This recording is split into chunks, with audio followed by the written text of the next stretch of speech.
한국이 움직이면 세계가 흔들립니다. 푸놈펜의 밤하늘이 순식간에 어둠에 잠겼어요. 병원 비상등만 깜빡이고 공항 활주로의 비행기들은 멈춰 서 있었죠. 엔진 소리가 사라지자 정적이 찾아왔고 이내 비명이 들려왔습니다. 정전이었어요. 아니, 단순한 정전만은 아니었죠. 은행 앞에는 수천 명이 몰려 비명을 질렀어요. 네롱! 계좌가 안 열려! 시아누쿠빌의 37개 범죄 단지가 동시에 무너지기 시작했답니다. 컴퓨터가 꺼지고 철문이 열렸어요. 경찰 사이렌이 밤하늘을 가르며 울려 퍼졌죠. 시민들의 절규와 차량 경적이 뒤엉켜 도시 전체가 흔들리고 있었어요. 공기는 뜨겁고 무거웠고 습기와 땀, 그리고 공포가 뒤섞인 냄새가 감돌고 있었죠. 유엔 대변인이 긴급 기자회견장에 섰어요. 그의 얼굴은 창백했고 손은 미세하게 떨리고 있었죠. 한국이 협력을 중단한 순간 캄보디아 전체 시스템이 정지했습니다. 그의 목소리가 갈라졌습니다. 플래시가 터지고 셔터 소리가 기관총처럼 울렸죠. 어떻게 이런 일이 가능합니까? 한 나라가 다른 나라를 멈출 수 있다는 겁니까? 이건 경제 전쟁입니까? 기자들이 외쳤지만 아무도 대답하지 못했어요. 회견장의 공기가 얼어붙었죠. 에어컨이 돌아가는데도 모두의 이마에는 땀이 흘렀어요. 그때 한 외교관이 낮게 속삭였답니다. 한국이 움직이면 세계가 흔들립니다. 그의 손끝이 미세하게 떨리고 있었어요. 72시간. 그 시간이 이제 막 시작되고 있었죠. 캄보디아 전역에 어둠이 내려앉고 있었어요. 건물 하나, 둘, 셋. 불빛이 꺼지고 가로등이 사라졌죠. 하지만 이건 단순한 정전이 아니었어요. 이건 침묵의 선전포고였죠. 총알 없는 전쟁, 미사일 없는 공격. 한국이 세상에 보여준 건 새로운 형태의 힘. 그건 바로 침묵의 힘이었답니다. 도시는 고요했지만 그 고요는 이미 전쟁이었어요. 2025년 10월 15일 오전 10시. 푸놈펜 정부청사 앞에 무장경찰들이 도열해 있었어요. 검은 제복, 선글라스, 차가운 눈빛, 손에 든 소총. 뜨거운 햇살이 아스팔트를 달구며 열기가 피어오르고 있었죠. 땀에 젖은 기자들은 카메라를 들고 셔츠가 등에 달라붙은 채로 서 있었어요. 입술이 바짝 말라 있었죠. 그때 훈센 총리가 단상에 올랐습니다. 20년 독재자의 걸음은 느리고 무거웠어요. 계단을 밟을 때마다 쿵, 쿵 울림이 전해졌죠. 그는 마이크 앞에 섰고 눈빛은 칼날처럼 차가웠어요. 입가엔 비웃음이 걸려 있었죠. 여러분, 그의 목소리가 광장을 갈랐어요. 우리나라 범죄에 가담한 한국인 1000명, 그들은 피해자가 아닙니다. 공범입니다. 회견장은 얼어붙었죠. 기자들의 타이핑 소리가 멈췄어요. 로이터 기자가 손을 들었습니다. 안경 낀 백인 남자였죠. 증거는 있습니까? 훈센은 서류 뭉치를 들어올리며 말했어요. 330건의 신고서가 있습니다. 캄보디아 경찰이 직접 조사했죠. 대부분 자발적 참여였습니다. 기자석이 술렁였어요. 이번엔 AFP 기자가 외쳤죠. 젊은 프랑스 여기자였어요. 그럼 실제 피해자는 몇 명입니까? 훈센의 입가에 다시 비웃음이 번졌어요. 기껏해야 20명 정도겠죠. 그는 마이크를 두드리며 말했어요. 한국 정부는 48시간 내에 답변하시오. 그렇지 않으면 외교 단절입니다. 그의 목소리가 광장을 찢고 나왔어요. 기자석에서 탄식이 흘렀죠. 단상 위 훈센의 눈빛은 서늘하게 빛났어요. 승리를 확신한 눈빛이었답니다. 그 순간 도발은 시작되고 있었어요. 청사 밖은 끈적한 공기로 목이 막힐 듯 했어요. 섭씨 35도, 습도 80%, 숨쉬기도 힘든 날씨였죠. 기자들은 그늘을 찾아 몰려들었어요. 저게 진짜일까? 한국이 굴복할까? 속삭임이 이어졌습니다. 불안과 호기심이 뒤섞인 목소리였어요. 그때 명함 한 장이 내밀어졌죠. 싱가포르 외교부 출신 데이비드 채입니다. 50대 중반의 남자, 회색 정장을 입고 안경 너머로 날카로운 눈빛을 보였어요. 30년간 동남아 외교를 봐왔지만 이런 긴장은 처음이군요. 목소리는 낮고 침착했지만 그의 손끝이 미세하게 떨리고 있었죠. 정말 큰일입니까? 젊은 기자가 물었어요. 데이비드는 구름 한 점 없는 하늘을 올려다보며 말했죠. 큰일입니다. 아주 큰일이죠. 그때 머리 위로 헬리콥터 소리가 들려왔어요. 둥둥둥둥 회전 날개가 공기를 가르며 먼지를 일으켰습니다.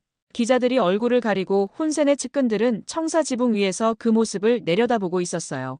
그들의 입가엔 웃음이 걸려 있었죠. 승리를 확신한 웃음이었답니다. 하지만 데이비드는 달랐어요. 한국은 가만히 있지 않을 겁니다. 그의 목소리는 낮았지만 확신에 찬 울림이 있었어요. 한국이 조용할 땐 그건 준비 중이라는 뜻이죠. 그 말이 끝나자 공기 속에서 묘한 냄새가 퍼졌어요. 비가 오기 전에 철 냄새, 폭풍이 오기 전에 정전기 냄새. 데이비드는 알았죠. 30년의 외교 경력이 말해줬어요. 한국이 조용할 때가 가장 위험하다는 걸요. 그가 하늘을 올려다봤습니다. 맑은 하늘은 곧 폭풍으로 변할 기세였죠. 그는 노트에 조용히 썼어요. 72시간의 카운트다운 시작. 펜 끝이 떨리고 있었죠. 48시간 안에 답변 없으면 외교 단절이다. 훈센의 목소리가 마이크를 찢는 듯 울렸어요. 삐 카울링이 이어졌죠. 기자석에서 한숨이 터져나왔습니다. 데이비드가 훈센의 보좌관을 붙잡았어요. 기름진 머리에 회색 양복을 입은 젊은 남자였죠. 정말 한국이 굴복할 거라 생각합니까? 보좌관은 비웃었어요. 모셨잖아요. 한국 대사는 공석이고 경찰 인력은 3명뿐입니다. 여기선 아무 힘도 없어요. 그는 어깨를 으쓱하며 덧붙였죠. 미국도 중국도 우리 편입니다. 한국 따위가 뭘 할 수 있겠어요? 그의 구두 소리가 대리석 복도를 스쳤어요. 그날 오후 3시 UN 인권조사단의 마리아 곤살레스가 등장했죠. 40대 중반 스페인 출신 변호사, 짧은 머리, 냉철한 눈빛의 여성이었어요. 그녀가 브리핑룸에 들어서자 기자들이 일제히 일어섰습니다. 시아누쿠빌 범죄단지 37곳에 외국인 5,000명이 감금돼 있습니다. 그녀의 목소리는 떨리지 않았지만 손끝이 떨리고 있었어요. 그중 1,200명이 한국인입니다. 회견장은 숨을 죽였죠. 타이핑 소리가 총성처럼 울렸어요. 타타타타탁. 데이비드가 노트에 적었어요. 권력과 범죄의 결탁. 한국인은 볼모. 펜이 종이를 긁으며 소리를 냈습니다. 이건 단순한 사건이 아니었어요.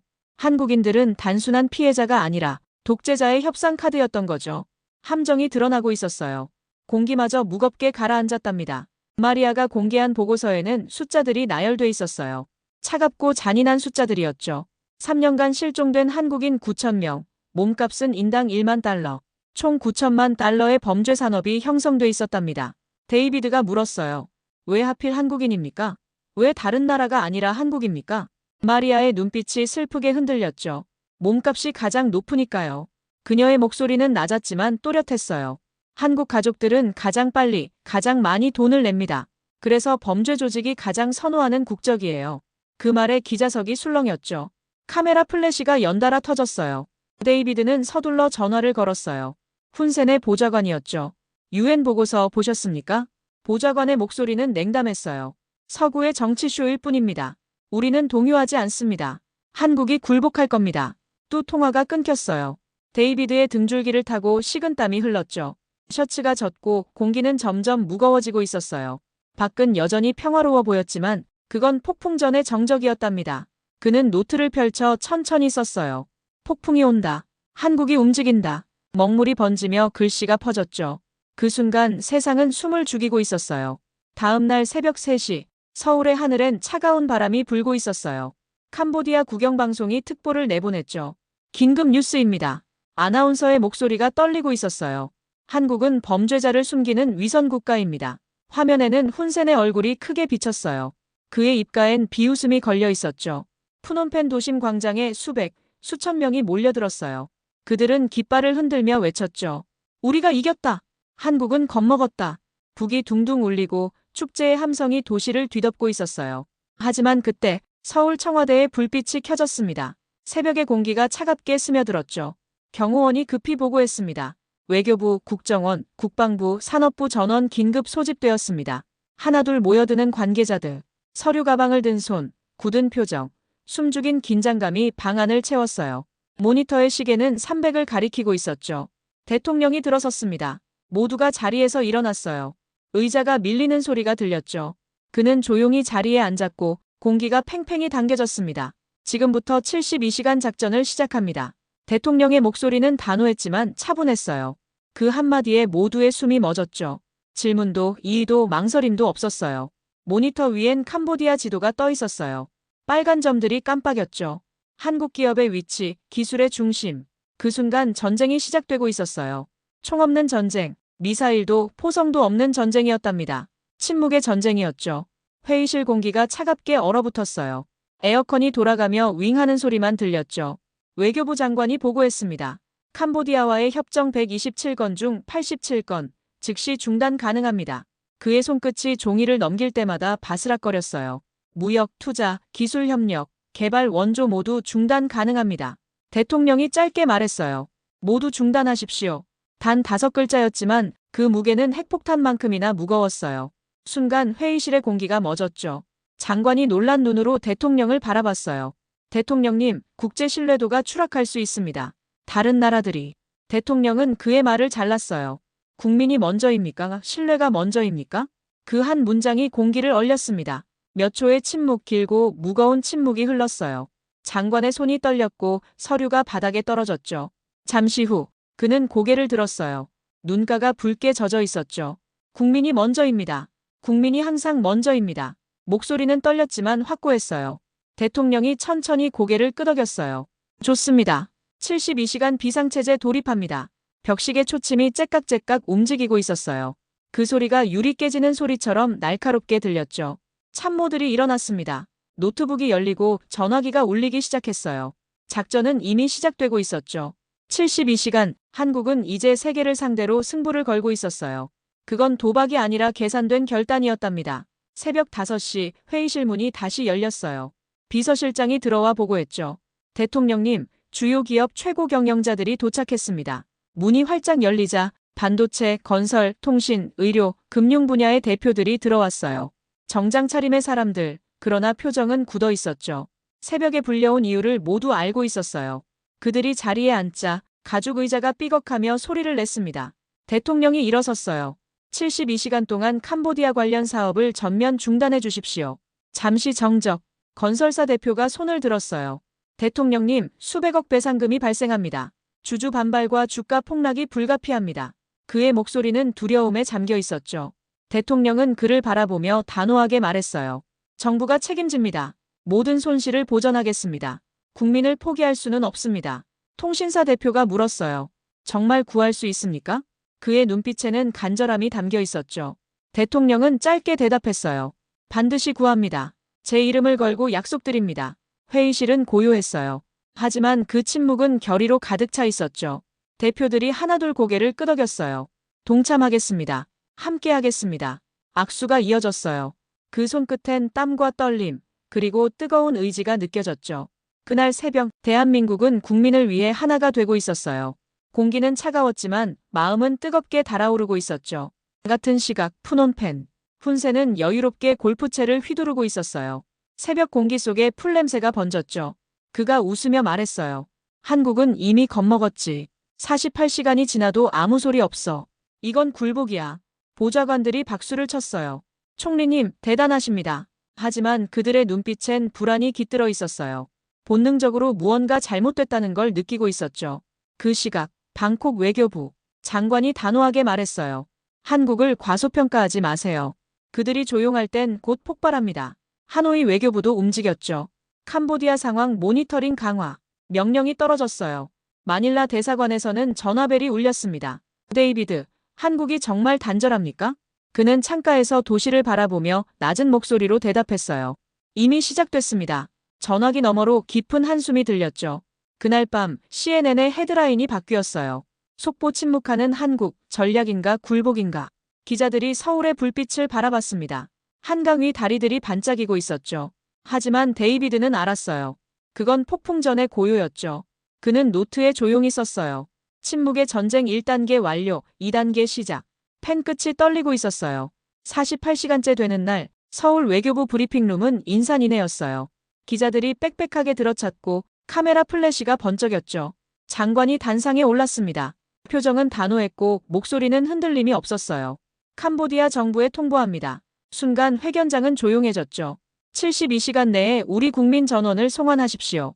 그는 서류를 바라보며 천천히 읽었어요. 그렇지 않으면 모든 협력을 재검토하겠습니다. ODA를 말하는 겁니까? 기자가 묻자 장관은 차갑게 대답했어요. 모든 협력입니다. 그 한마디가 회견장을 가르듯 울려 퍼졌죠. 타이핑 소리가 폭죽처럼 터졌어요. 또 다른 기자가 물었어요. 구체적으로 어떤 분야입니까? 무역, 투자, 기술 이전, 개발 원조, 인적 교류. 모든 분야입니다. 그의 목소리가 낮게 울렸어요. 캄보디아의 전력망, 통신망, 교통 시스템. 모두 한국 기술입니다. 이 모든 것을 재검토합니다. 플래시가 연달아 터졌죠. CNN 속보가 떴어요. 긴급 한국, 72시간 최후 통첩. BBC와 알자지라도 동시에 보도했죠. 그 시각, 데이비드는 호텔방에서 그 뉴스를 보고 있었어요. 그가 속삭였어요. 이제부터 진짜 전쟁이 시작되는군요. 그 순간 화면 속 장관은 기자들의 외침에도 대답하지 않았죠. 플래시만 그의 뒷모습을 비추고 있었어요. 세상은 숨을 죽이고 있었죠. 그리고 카운트다운이 다시 시작되었답니다. 세상은 지금 한국의 시간으로 움직이고 있었어요. 푸놈펜 청사 3층, 훈센의 집무실. 성명서가 공중에 날아다니며 바닥에 흩어졌어요. 예상대로 협박이군. 훈센의 목소리가 벽에 부딪혀 메아리 쳤습니다. 그는 책상을 주먹으로 내리쳤어요. 재무장관이 조심스럽게 다가왔습니다. 땀에 젖은 이마, 초조한 얼굴. 총리님, 걱정하지 마십시오. 그가 서류를 펼치며 말했죠. 중국이 5억 달러 긴급 지원을 약속했습니다. 이미 확약받았습니다. 훈센이 의자에 몸을 기댔어요. 가죽이 삐걱거리며 소리를 냈죠. 그는 냉소적으로 웃었어요. 보시오. 우리에겐 대체국이 있습니다. 한국 따위는 필요 없어요. 창밖엔 푸놈펜 시내가 평화롭게 보였죠. 하지만 불과 2시간 뒤 한국의 첫 수가 움직였어요. 오전 10시 한국 최대 건설사가 발표했습니다. 캄보디아 국도 5호선 도로 사업 안전점검을 위해 즉시 중단합니다. 30분 후 통신기업이 성명을 냈죠. 통신장비 유지보수, 기술 재검토를 위해 일시 보류합니다. 또 30분 후 전력회사가 공지했어요. 전력망 관리 시스템 점검 돌입. 데이비드는 호텔에서 뉴스를 보고 있었어요. 노트북 화면 속 연속된 속보들. 그는 숨을 삼켰습니다. 첫 수가 움직였군요. 그가 중얼거렸죠. 그건 조용한 파도 같았어요. 보이지 않지만 나라 전체를 덮치고 있었죠. 정오. 푸놈펜 시내의 신호등이 깜빡이기 시작했어요. 초록불이 켜졌다가 꺼지고 다시 깜빡였죠. 차량들이 혼란에 빠졌습니다. 경적이 울리고 운전자들이 창문을 내리며 소리쳤어요. 뭐야? 고장이야? 불안이 퍼져갔죠. 사무실, 상점, 거리마다 사람들은 창밖을 내다봤어요. 무슨 일이야? 그때 데이비드는 직감했어요. 이건 단순한 장애가 아니라 시작이었죠. 더 큰 붕괴가 오고 있었어요. 그는 노트에 기록했어요. 1단계 타격 시작 교통 시스템. 펜 끝이 떨리고 있었죠. 2시간 만에 한국 주요 기업 20곳이 동시에 철수를 발표했어요. 오후 1시 반도체 회사가 말했죠. 캄보디아 공장 가동 중단. 이어 자동차 부품사, 납품 계약 재검토. 의료기기 업체도 발표했습니다. 병원 장비 유지보수 중단. 도미노처럼 무너졌어요. 오후 2시 푸놈펜 도심의 신호등이 완전히 꺼졌습니다. 빨강, 노랑, 초록 모두 사라졌어요. 교통이 마비되고 차량들이 뒤엉켰죠. 경적 소리가 도시를 뒤덮었어요. 정보통신부 차관이 청사로 뛰어들어왔어요. 넥타이가 풀리고 땀이 뚝뚝 떨어지고 있었죠. 총리님, 공항 전산망이 먹통입니다. 훈센이 벌떡 일어났어요. 뭐라고요? 차관이 태블릿을 내밀었어요. 손이 떨리고 있었죠. 비행기 이착륙 시스템이 다운됐습니다. 수동으로도 안 됩니다. 훈센은 코웃음을 쳤어요. 별일 아니야. 임시로 돌리면 돼. 예전에도 그랬어. 하지만 불과 10분 뒤 또 다른 보고가 들어왔어요. 재무차관이 뛰어왔죠. 총리님, 은행 시스템도 다운됐습니다. 전국 모든 ATM이 멈췄어요. 청사 안의 불빛이 하나씩 꺼졌습니다. 3층, 2층, 1층. 공기 중엔 타는 냄새가 났어요. 전선이 과열되고 회로가 끊어지는 냄새였죠. 데이비드는 싱가포르 외교부 국장에게 급히 전화를 걸었어요. 이건 단순한 철수가 아닙니다. 그의 목소리가 떨렸어요. 국장의 답은 낮고 침울했죠. 맞아요, 데이비드. 한국이 시스템을 하나씩 끊고 있습니다. 정확하게 계산해서. 데이비드는 노트를 펼쳐 썼어요. 침묵의 전쟁이 시작됐다. 그 문장 밑에 밑줄을 2번 그었죠. 창밖으로 보이는 푸놈펜의 풍경은 점점 어두워지고 있었어요. 빌딩 하나, 둘, 셋 불이 꺼지고 있었죠. 도시 전체가 먹먹해졌어요. 거리의 사람들은 불안에 휩싸였어요. 전기가 왜 안 들어와? 은행 문이 안 열려. 내 돈은 어디 있지? 아이를 아는 어머니가 울먹이며 말했어요. 언제 돌아와요? 공포가 공기를 타고 번지고 있었죠. 하지만 이건 시작에 불과했어요. 더 큰 붕괴가 다가오고 있었답니다. 칼날 같은 침묵. 72시간 카운트다운 12시간 전 서울산업통상자원부 브리핑룸. 오후 3시 장관이 들어섰어요. 기자들이 일어섰고 플래시가 터졌죠. 그는 단상에 올라 스크린을 켰습니다. 우리가 재검토하는 것은 ODA가 아닙니다. 그가 말했어요. 레이저 포인터가 켜졌죠. 빨간 불빛이 캄보디아 지도를 가리켰어요. 캄보디아의 시스템 전체입니다. 농업기술, 전력망, 통신 인프라, 교육 시스템. 그는 하나씩 짚었어요. 모두 한국 기술이죠. 기자석에서 탄성이 터졌어요. 세상에, 그럼 나라가 멈추는 거잖아요. 로이터 기자가 자리에서 벌떡 일어났습니다. 정말로 그런 겁니까? 장관이 천천히 고개를 끄덕였어요. 72시간 내 전국적 정전이 발생할 겁니다. 플래시가 연달아 터지고 셔터 소리가 기관총처럼 울렸어요. 에어컨이 돌아가는데도 모두의 이마엔 땀이 흘렀죠. 긴장과 흥분, 공포가 뒤섞인 공기였어요. 물과 식량 공급은요? 기자가 묻자 장관이 서류를 넘겼어요. 정수장 시스템, 한국 기술입니다. 또 한 장 넘겼죠. 식량 유통망, 한국 물류 시스템입니다. 또 넘겼어요. 병원 의료 장비 80%가 한국제입니다. 그는 서류를 덮으며 말했어요. 캄보디아는 72시간을 버티지 못합니다. 그 순간 한국은 단 한마디도 더 하지 않았어요. 장관은 단상을 내려와 문을 나섰죠. 질문이 쏟아졌지만 그는 돌아보지 않았어요. 문이 닫히는 소리가 들렸습니다. 데이비드는 노트를 펼쳐 썼어요. 한국은 설명하지 않는다. 그냥 실행한다. 그게 진짜 힘이다. 세계가 숨을 죽였죠. CNN, BBC, 알자지라, 로이터. 모든 방송이 한 문장으로 요약했어요.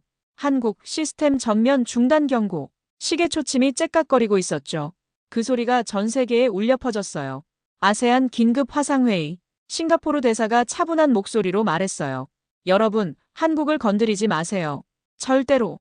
그는 안경을 고쳤으며 덧붙였죠. 이건 명령입니다. 모두 중립을 유지하세요. 회의장은 정적에 잠겼어요. 누구도 반박하지 않았죠. 인도네시아, 말레이시아, 베트남 대표들이 차례로 고개를 끄덕였어요. 모두가 알고 있었어요. 한국이 진심이라는 걸요. 그 시각, 푸놈펜 청사. 훈센은 모니터를 바라보다가 주먹으로 책상을 내리쳤어요. 이건 협박이야. 국제법 위반이야. 하지만 목소리는 떨리고 있었죠. 재무장관이 보고서를 들고 다가왔어요. 손이 미세하게 떨리고 있었죠. 총리님, 그들이 말한 게 사실입니다. 우리 전력의 73%가 한국 기술에 의존합니다. 통신은 89%, 교통 시스템은 67%. 그의 얼굴이 하얗게 질렸어요. 우린 72시간도 못 버팁니다. 어쩌면 48시간도. 훈센이 보고서를 낚아채 찢어버렸어요. 중국은 5억 달러는? 재무장관은 고개를 숙였어요. 아직 응답이 없습니다. 전화도 받지 않습니다. 훈센의 얼굴이 잿빛으로 변했어요. 입술이 파래졌고 숨이 가빠졌죠. 땀 냄새와 전자기기 열기가 방 안에 섞여 있었어요. 숨이 막히는 공포의 냄새였죠. 그의 손이 떨렸어요. 물컵을 들었지만 물이 바닥에 쏟아졌어요. 유리컵이 떨어져 깡그랑 깨졌죠. 조각들이 사방으로 튀었어요. 보좌관들은 얼어붙었어요. 20년 독재자의 손이 그렇게 떨리는 건 처음이었어요. 그가 의자에 주저앉으며 중얼거렸죠. 이럴 수가. 한국이 정말로. 창밖에 불빛들이 하나씩 꺼지고 있었어요. 그의 왕국이 무너지고 있었죠. 조용하지만 확실하게요. 새벽 1시, 푸놈펜의 거리는 완전한 암흑에 잠겨 있었어요. 전등 하나 켜지지 않았죠. 달빛만이 희미하게 길을 비추고 있었어요. 시민들이 촛불을 들고 거리를 메웠어요. 하나, 둘, 셋, 수백, 수천 개의 불빛이 번졌죠. 전기가 왜 안 들어와? 정부는 뭐 하는 거야? 분노가 공포를 덮고 있었어요. 훈센은 어디 있어? 목소리들이 점점 거칠어졌습니다. 촛불 냄새와 녹은 밀랍, 연기, 그리고 습한 공기가 섞였어요. 어둠의 냄새, 공포의 냄새였죠. 그때 시아누쿠빌 범죄단지. 모든 컴퓨터가 동시에 멈췄어요. 모니터 불빛이 사라지고 CCTV의 붉은 점들도 하나씩 꺼졌죠. 감시가 사라진 순간이었어요. 17명의 한국인들이 서로를 바라봤어요. 어둠 속에서도 눈빛이 마주쳤죠. 희망의 불꽃이 스쳤어요. 지금이야. 한 남자가 속삭였어요. 정말 가능할까? 가야 해. 한국이 우리를 구하고 있어. 그들의 목소리는 작았지만 확고했죠. 그들은 신발을 벗고 맨발로 달렸어요. 모래 위에 사각사각 발소리가 묻혔어요. 담장에 손을 대자 차가운 콘크리트 감촉이 전해졌죠. 서로 손을 잡고 올랐어요. 조심해. 손잡아. 한 명씩 그 담을 넘었어요. 풀숲에 착지하자 흙냄새가 났어요. 자유의 냄새였죠. 그들은 어둠 속으로 사라졌어요. 다음 날 아침 데이비드는 이 소식을 전해 들었어요. 그는 화면을 보며 눈을 감았죠. 한국은 총알 대신 시스템을 쏘고 있어요. 그가 낮게 중얼거렸습니다. 이건 단순한 전쟁이 아니었어요. 설계된 구원이었죠. 계산된 붕괴, 정확한 타이밍. 어둠은 나라를 덮고 있었지만 그 속에서 희망이 움직이고 있었어요. 자유를 향한 발소리. 그건 대한민국으로 향하는 길이었죠. 다음 날 아침 9시 푸놈펜 증권거래소. 개장벨이 울렸어요. 트레이더들이 자리에 앉았고 긴장된 얼굴로 컴퓨터를 켰습니다. 5분이 지나자 주가가 움직이기 시작했어요. 하락, 더 빠른 하락. 마이너스 3%, 5%, 8%. 개장 10분 만에 마이너스 10%로 추락했죠. 경보음이 울리고 빨간 불이 깜빡였어요. 전부 팔아. 손절이야. 사람들이 절규했어요. 모니터는 온통 빨갛게 물들었죠. 환율판도 요동쳤어요. 달러 대비 리엘화 가치가 무너지고 있었죠. 한 달러에 4,000리엘, 4,200, 4,500리엘. 멈출 줄 몰랐어요. 이건 국가부도야. 트레이더들이 머리를 감쌌습니다. 은행 앞엔 수백, 수천 명이 몰려 있었어요. 문 열어. 한 남자가 유리문을 두드렸어요. 돈을 내놔. 여자가 울부짖었죠. 내 돈. 내 평생 모은 돈. 경비원들이 문을 막았지만 인파가 밀려들었어요. 유리가 깨졌습니다. 사람들이 몰려들고 직원들은 뒤로 물러섰어요. 혼돈. 완전한 무정부 상태였죠. 거리에서는 타이어가 타오르고 있었어요. 검은 연기가 하늘로 솟아올랐습니다. 시위가 시작됐어요. 훈세는 물러나라. 데이비드는 호텔 창가에서 그 광경을 지켜봤어요. 12층 높이에서 나라가 무너지는 걸 보고 있었죠. 실시간으로 눈앞에서. 그 시각 서울 청와대 상황실. 대형 전광판에 한 문장이 떠올랐어요. 대한민국은 자국민을 포기하지 않습니다. 단 한 줄이었지만 그 문장은 폭탄보다 강했고 미사일보다 정확했어요. 전 세계 언론이 그 문장을 인용했죠.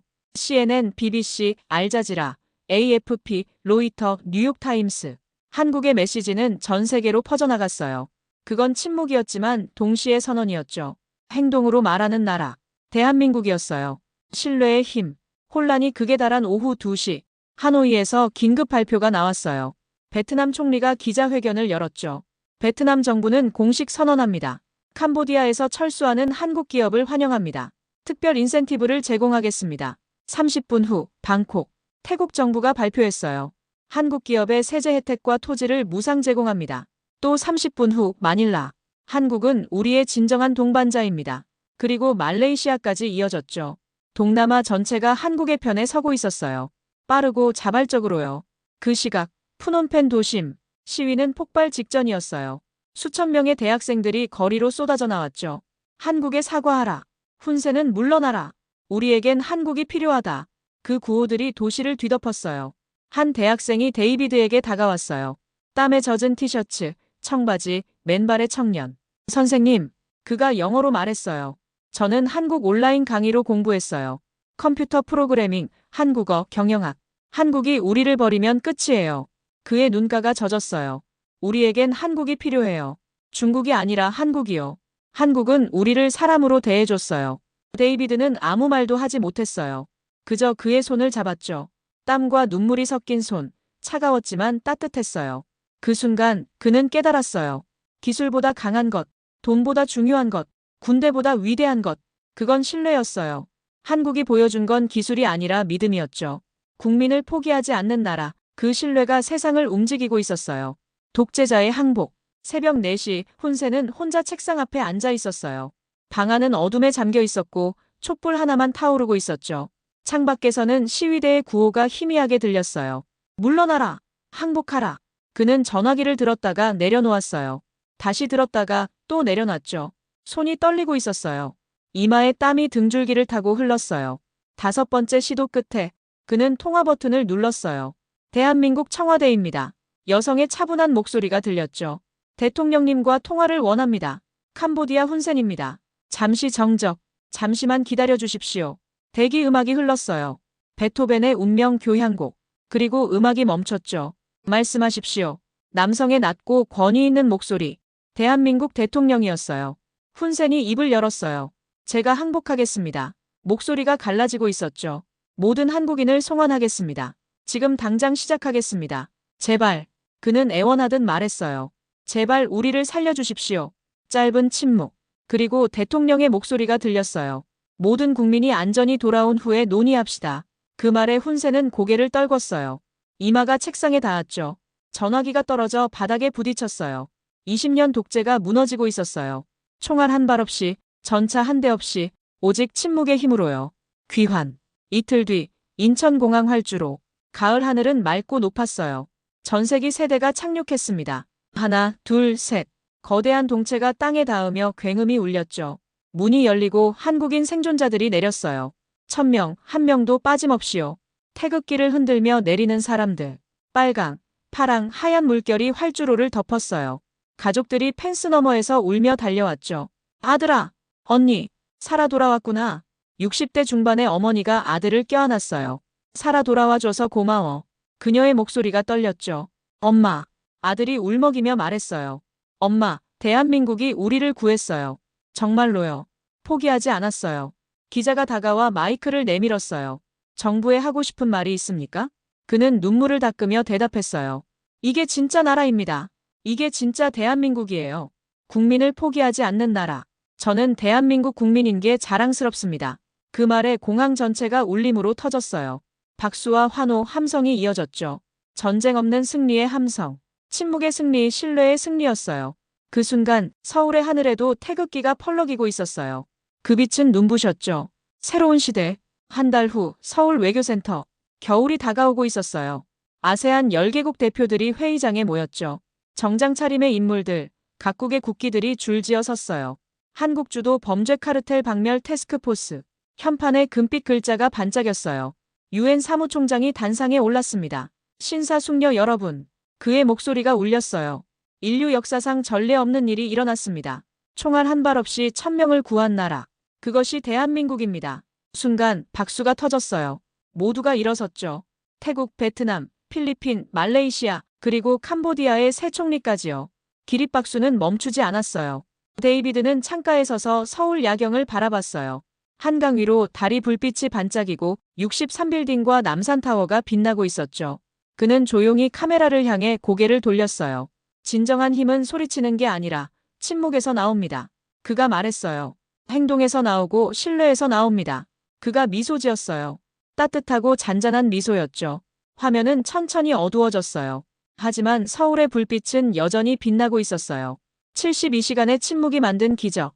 총 없는 전쟁, 말 없는 승리, 그리고 영원히 남은 한 문장.